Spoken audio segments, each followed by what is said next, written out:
We're the only faculty in Ontario that combines traditional liberal arts with professional studies. Here, you can combine any number of programs as double majors or majors and minors. Interested in philosophy and administrative studies? You can do that here. Nowhere else in the GTA can you find a more diverse and inclusive faculty. LANPS's culture is varied and vibrant. Our students are engaged in important equity work and community engagement. The opportunities for academic and personal growth are unmatched at LANPS. As an international student, I have found a home among my peers. I've taken part in clubs, research projects, and important outreach activities. LANPS has many opportunities for internships and work placements to help enhance your in-class learning. I've been working as McLaughlin College's Peer Mentor Network Coordinator, and it's preparing me for what comes after graduation.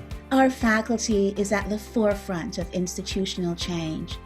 This year, I was appointed as Special Advisor on LANPS's anti-Black racism strategy, so we can begin meaningful and hard conversations about equity and anti-Black racism in our communities. As a proud York graduate, I credit my professors and peers for an excellent education. I gained a sense of self and a lifelong love of learning. Welcome, everybody. Thanks for joining us for our program chat conversation about our program in social work. My name is Sean Courage. I'm the Associate Dean for Programs for the Faculty of Liberal Arts and Professional Studies. And before we get started, we wanted to tell you a little bit about the Indigenous territories upon which York University's campuses are located. And to help us with that, we've got our colleague, Professor Ruth Green from the School of Social Work, who is going to tell us a bit about the Indigenous territories that York's campuses are on. Ruth? Sago, Skana de Lejo, Ani, Wanabojo. Ruth Green, So hello and welcome. First, I'd like to acknowledge that this is the traditional territories and lands of many Indigenous nations. The Anishinaabe and the Haudenosaunee and the Huron-Wendat have caretaken this space since time immemorial. These nations are still present and still active in these territories.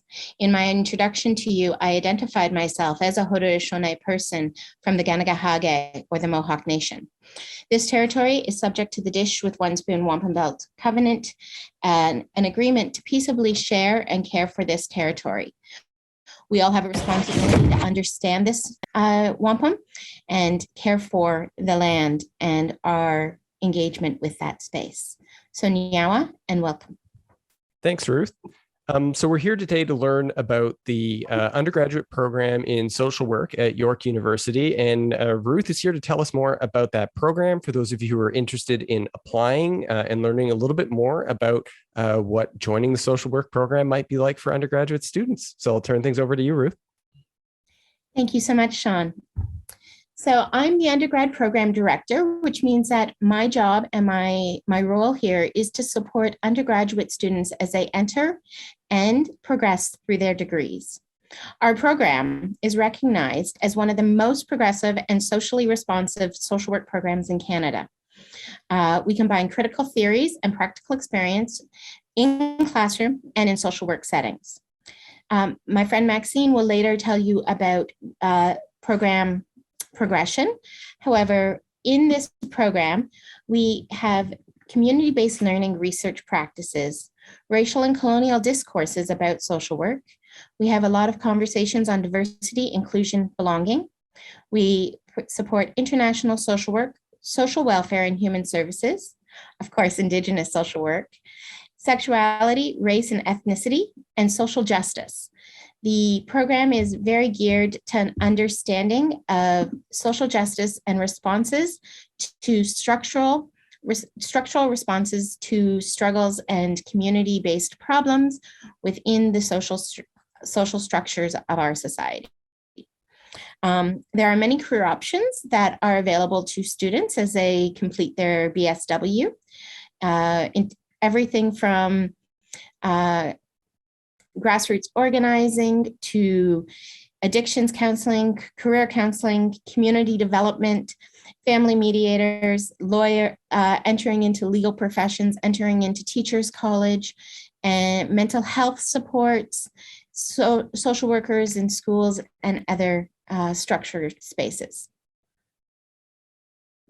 I'm going to now introduce Maxine to talk about the program progressions. Thank you. Hi, everyone. Thank you, Ruth. I just want to apologize. I'm in an open space. We're following COVID protocols. I'm in my mask. I apologize if you can't hear me properly, but I try to be as clear as I can. So students coming directly from high school will be doing 4 years of the program. So for the first year, students will take their general education requirements, which is the 21 general education requirements: humanities, natural science, and social science.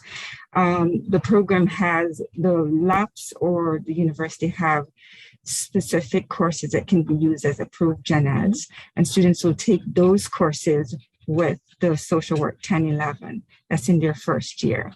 In the second year of the program, students will be doing the second year social work courses with their remaining electives. In the third year, they would be doing their third year courses with their remaining electives. And in the fourth year, students will do practicum courses and their remaining non-core courses. Those are students from high school, directly coming from high school. For students coming from university and colleges, usually students get different transfer credits. And this is, it varies because some students will come in with maybe 2 or 3 diplomas, or some students will have diploma and university transfer credits. So students may get 45, anywhere from 30 to 45 transfer credits, 54 or even 75 transfer credits. So those are specifics, and usually when students come in the beginning, those are viewed, those students go through the transition process of the liberal arts and professional studies, and wherever the exemptions are, students will do their remaining electives and gen eds if those are not exempted with second year courses. Some students that are coming with social services diploma, these students don't do the social work 1011. Those students are exempt, and students who are post-second degree students, those students are also exempt from the social work 1011. So college and university students who have transfer credits will be doing the second year course with their remaining transfer credits. And in the third year, sometimes students will do the third year courses in the summer because we have allocation for that, because the program allows students to do courses in the summer. So this allows them to work around their schedule. For students who are post-second degree students, these are students who have a degree before. So these students are exempt from all of their general education requirements, the 21 general education requirements, the 39 electives. So these students will be doing their second and third year courses together in the first year. In the summer, they will be doing their non-core courses. And in the fourth and final year, they will be doing placement. All students will do placement courses and go to placement in the fourth year. Right through the program, we do have volunteer opportunities for students, and students are encouraged to volunteer. We have a social work student at SWASA, Social Work Students Association and peer mentoring program. We have many resources, on-campus resources for students. Also, we do have first and second year, third year students who volunteer as peer mentors to assess our students' transition.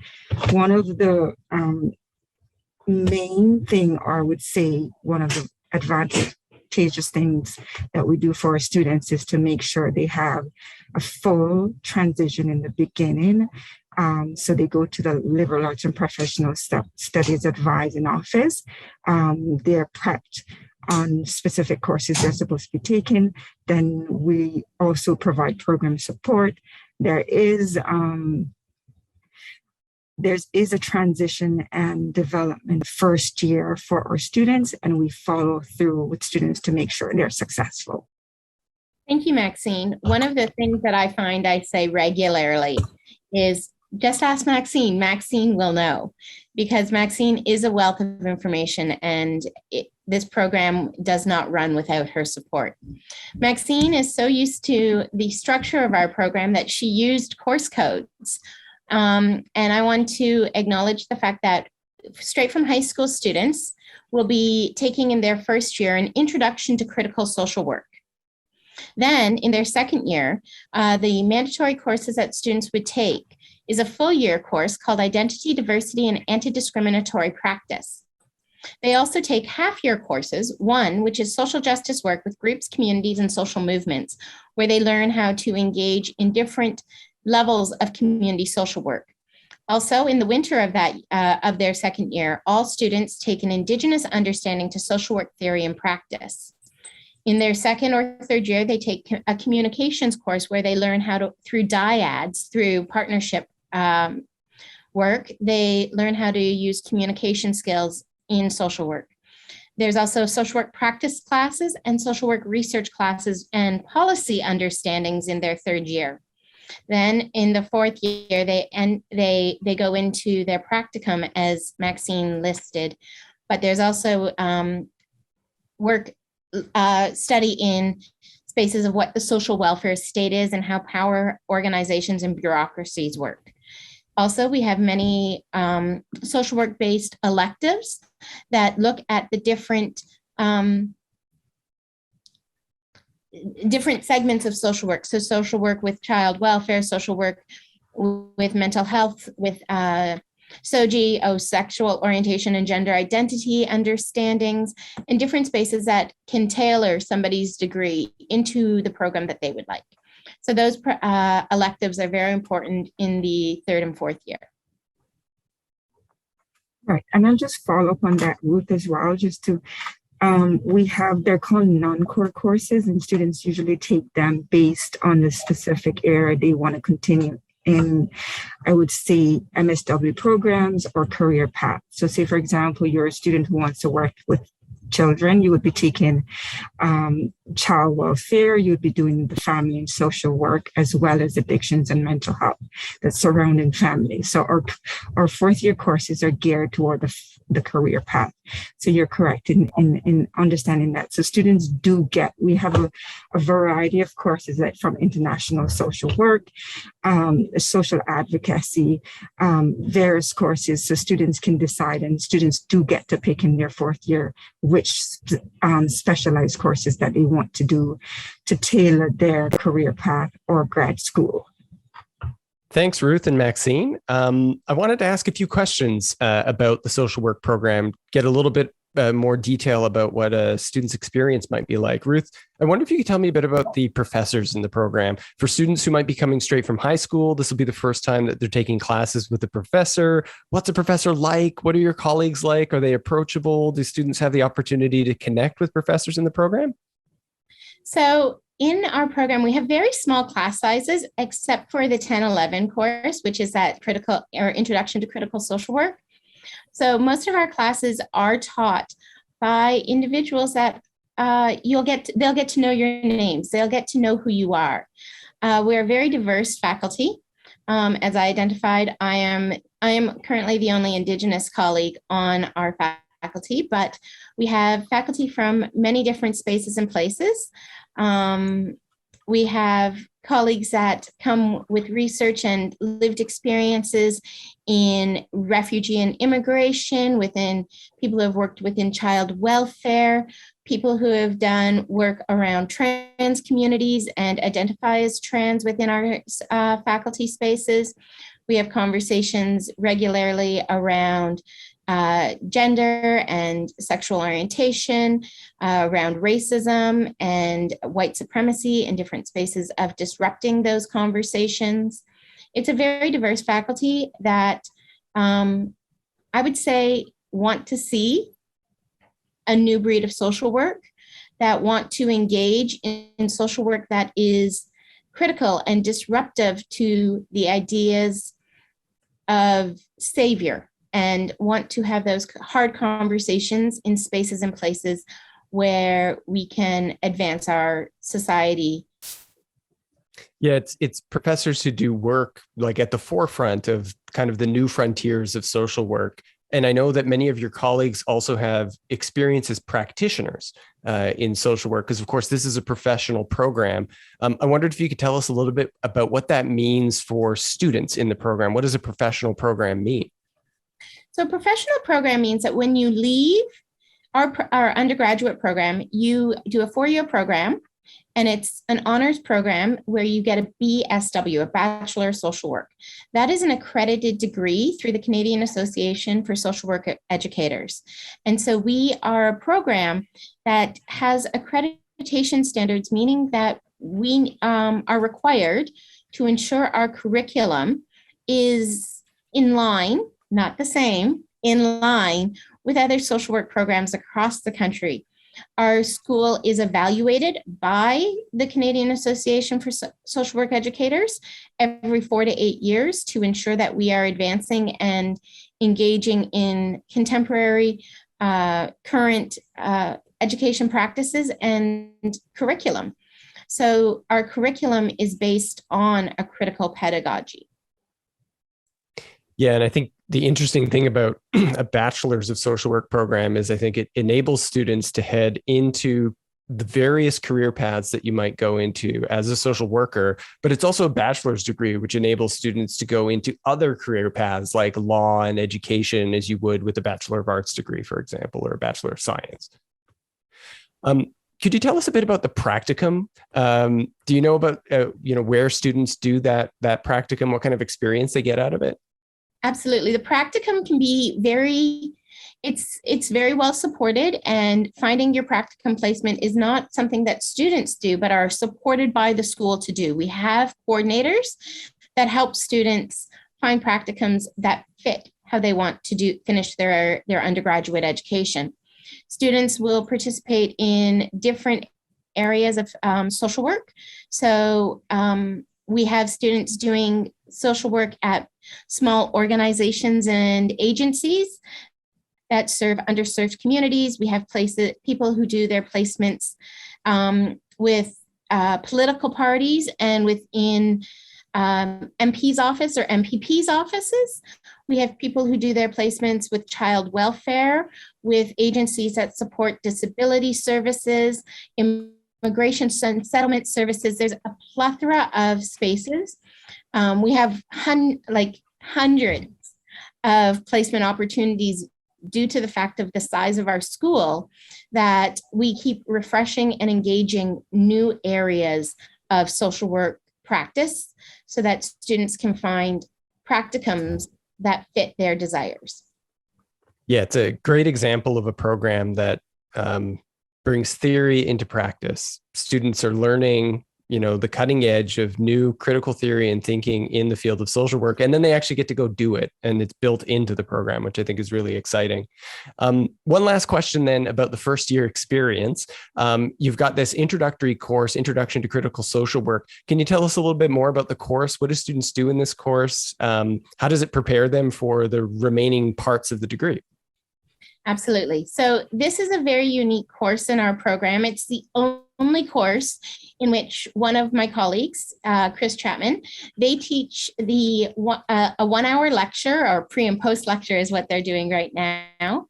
And then students are put into small classes of 25 only, with one of our PhD students who TAs that class and allows students to delve deeper into the history and the responses to the problematic histories of social work.